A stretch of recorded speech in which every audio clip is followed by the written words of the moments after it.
Smoking பண்றவங்க, cool, பான், குட்கா மாதிரி ப்ராடக்ட்ஸை யூஸ் பண்றவங்க இந்த வீடியோவை ஸ்கிப் பண்ணாம பாருங்க. யூஸ் பண்ணாதவங்க போய் அடுத்த வேலையை பாருங்க.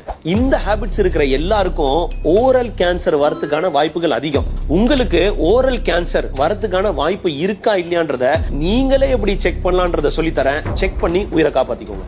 3 மாசத்துக்கு ஒரு வாட்டி இந்த படத்துல காட்டுற எல்லா இடத்துலயுமே வாயில இந்த விஷயம் இருக்கான்னு நீங்க எக்ஸாமின் பண்ணி பாருங்க. நம்பர் 1, நீங்க கூல்ல போல எந்த டொபாக்கோ ப்ராடக்ட்டும் எந்த இடத்துல வாயில வைக்கிறீங்களோ அங்க இந்த படத்துல பாக்குற மாதிரி ஒயிட் கலர்ல லைனா கொஞ்சம் சுருங்கி இருக்கான்னு பாருங்க. இதுக்கு பேர் டொபாக்கோ பவுச் கெரட்டோசிஸ். இது கேன்சரா மாறதுக்கான வாய்ப்புகள் அதிகம். நம்பர் 2, இந்த படத்துல பாக்குற மாதிரி ஒரு ஒயிட் கலர் பேட்ச் இருக்கான்னு பாருங்க.